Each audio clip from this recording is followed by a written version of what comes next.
Welcome to InfoHub. In our headlines, President Granger pardons 5 women. Brazil interested in local oil and gas sector. Former late President Desmond Hoyts remembered for his contribution to national development. And Minister of Social Protection donates to Mahaika Children's Home. Stay tuned for the details of these and more. Daddy!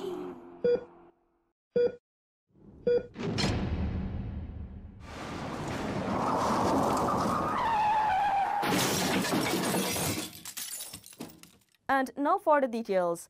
5 women from the New Amsterdam prison will be home and just in time for Christmas. His Excellency President David Granger, pursuant to powers under Article 188(2) of the Constitution of the Cooperative Republic of Guyana, has granted presidential pardons to 5 women prisoners whom he considered fit and proper to be released.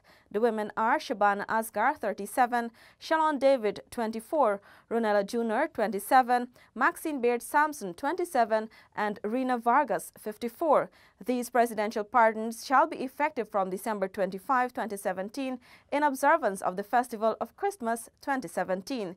These soon-to-be-released prisoners have each served a portion of their respective sentences for offenses ranging from larceny, fraud, and giving false oath. It is expected that this expression of compassion by the head of state will result in families being reunited and the pardoned offenders leading productive lives hereon in. We now bring you a report from the just concluded Mercosur meeting in Brazil. During an interview with President Granger after the Mercosur conference in Brasilia, he highlighted the importance of our southern neighbor, especially in light of oil and gas. Proximity is important, and we're looking at bilateral negotiations. Everything in international relations is based on the concept of reciprocity. So we're not looking at a one-sided arrangement. We're looking at multilateral agreements. We're looking at agreements in, as you know, Brazilian Army assists the Guyana Defense Force in training. The Brazilian Army is assisted in the digging of wells in the Rupununi. And there are so many other areas of concern, and there are a lot of Brazilians living in Guyana, people who come into mining. There's some parts of the city which are, taken over by the Brazilians, and Portuguese is spoken. They have Brazilian supermarkets. Brazilians are into diamond mining, gold mining. So it's a level of cooperation that we want to foster. And petroleum is just one of the areas that could invest in. They've invested in gold and diamonds. Why not invest in bauxite or petroleum? Additionally, following the signing of 2 agreements between the 2 countries, which also took place on Thursday, December 21, it is hoped that this could bring the countries even closer. It was always envisaged that a route through Guyana would provide, better development prospects for investors to come from the Caribbean into Brazil and from Brazil into the Caribbean. So this is something that's been long discussed. In fact, in some parts of the Rupununi, the roads were actually aligned, but we never had funding to complete it. So the public infrastructure agreement that we're entering will be focused on fulfilling that obligation to build a road between Lethem and Linden. Reporting for InfoHub from Brasilia, Brazil, I am Ernestine Leonard. Natural Resources Minister hails positive Brazil interest in local oil and gas sector. Gabriela Patram has the details. The invitation for Brazil's participation in Guyana's oil and gas sector was issued by President David Granger during his attendance at the recently concluded Mercosur summit. Natural Resources Minister Rafael Trotman reminded that the 2 countries have been collaborators since the early 80s. Now we're looking at petroleum development.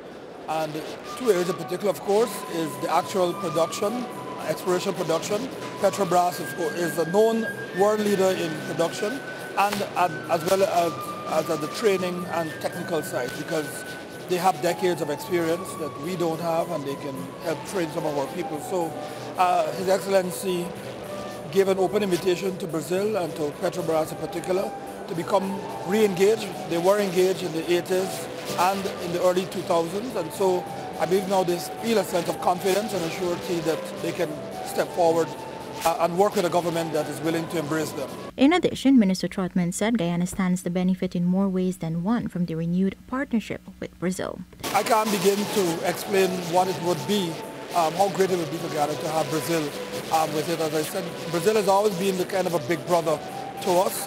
It has never raised a threatening hand. It has always been there to help, and so we would feel a great sense of comfort and security knowing that Brazil has investments in our petroleum sector. Gabriela Patram for InfoHub.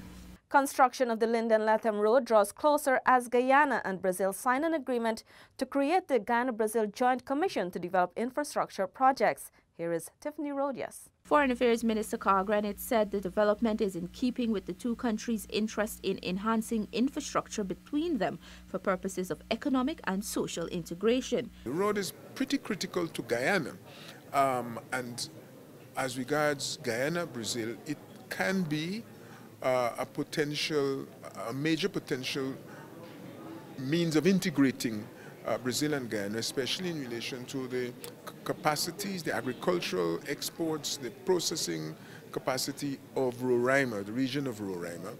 It will provide Guyana with markets into Brazil, into Roraima, but in terms of volume, a larger volume of movement will be involved so as to get Brazil's products, agricultural and otherwise, into the international markets by a route that will turn out to be a lot cheaper than the route that they currently use. So it is of value to both sides. The road, which is projected to cost hundreds of millions of dollars, is to be funded by Guyana and Brazil with the help of international financing. You may wish to know that one of the things we were agreed on when we spoke even to President Tima's predecessor was the involvement of another bilateral and the use, more particularly, of the China CELAC funds, which is about $50 billion. The problem has been that the countries of the region have not really been fully acquainted with the process by which access could be had to those funds, and therefore there has been an agreement between the two sides that a meeting will be held in January the 22nd, in which all the eligible countries to the fund will participate, and they will work with the Chinese to understand exactly how the funds might be accessed. The agreement was signed by Presidents David Granger of Guyana and Michel Temer of Brazil at a bilateral meeting held on the sidelines of the Mercosur Summit 2017 held in Brazil. For InfoHub, Tiffany Rogers. A ceremony to commemorate the 15th death anniversary of Guyana's second executive president, Hugh Desmond Hoyts, was held in the Botanical Gardens this morning. Paul McAdam has more. Attending the ceremony were several senior ministers, including the Ministers of State, Communities, Public Health, Social Cohesion, Social Protection, and Legal Affairs. Public Health Minister Valda Lawrence, in her contribution, described the late President Hoyts as a patriot who lived for the people and the country. Hoyts was in effect a judicious leader, an unsung hero, whose shrewdness, astute political insight, and profound concern for the people chartered a resolute course to forge a united people with a firm resolve to achieve national development. Legal Affairs Minister and Attorney General Basil Williams highlighted that the late President's critical role in Guyana's economic development and the Caribbean was notable. When Hoyts was appointed Executive President of the Cooperative Republic of Guyana in 1985, he had become one of Guyana's most important leaders in the West Indian economic integration movement. He was Guyana's governor on the Caribbean Development Bank and the ACP spokesman on sugar. In fact, Hoyts, more than any other former Minister of Economic Development, recognized the importance of maintaining a viable economic bloc. The Attorney General also described the late President as a people person who recognized that the working class was vital to the local development. By his own upbringing, he was painfully aware that the middle class leadership, in spite of the fact that many of them had emerged from the working class, could easily ostracize this most important and powerful group by their actions and attitudes. President Hugh Desmond Hoyts was born on March 9, 1929, and served Guyana in several capacities, including that of Home Affairs Minister from 1969 to 1970, Finance Minister from 1970 to 1972, Economic Development Minister from 1974 to 1980, Prime Minister from 1984 to 1985, and Guyana's President from 1985 until 1992. He passed away on December 22, 2002. Paul McAdam for InfoHub. Tiffany joins us again. She tells us that Regions 4, 7, and 10 will benefit from a sustainable land development and management project, which will be undertaken by the Guyana Lands and Survey Commission in the coming year. Commissioner of the Guyana Lands and Surveys Commission, Trevor Ben, said the regions were identified during the planning and consultation phase of the project. Region 4, first of all, because the majority of the Guyanese live here and the demand for land in Region 4. Region 10, because of the mining that is going on there and the amount of land that is requiring redevelopment. And in Region 7, a new township, one of the largest townships when it really come into being. We feel that there's an opportunity to design a new layout of what a really good township should look like. These objectives, Ben explained, fall under the Commission's 4-year project's third component to mainstream sustainable land development and management. Over the 4 years, we'll be doing 3 main things. One, to look at our national policies relating to land, to help to streamline those policies. Secondly, we hope to strengthen the capacity of our staff and institutions working in land in Guyana. And thirdly, we intend to use the project to develop new lands, new areas for access to citizens of Guyana. The Guyana Lands and Surveys Commission will officially launch the project on January 18. It is being funded by the Guyana Red Plus Investment Fund, GRIF, at the cost of US $14.8 million. For InfoHub, Tiffany Rogers. With full House participation at the Council's boardroom, Councillor Wanika Arundel was elected and voted in as the new mayor for Linden, Region 10, for the 2018 period. Crystal Stahl tells us more. Mayor-elect Wanika Arundel expressed delight in being voted in as the new chief citizen and called for teamwork to ensure continued progress in 2018. The new mayor explained for the new year she will continue to focus on uncompleted 2017 projects. There is the initial working on our garbage collection, which has been in a horrible state for a while, but we are in the process of procuring those trucks that will be able to alleviate that problem. There is the issue of the roads and the roadways, but we're grateful for the opening of the toll booth. That would allow us to be able to patch some of the roads and to do what we should do at the town of Linden. And of course to work along to bring in businesses and to have persons being able to develop over a period of time. Meanwhile, Deputy Mayor-elect Wainwright Bethune, who won with a 2-vote difference, said that whatever his designation, he is willing to serve.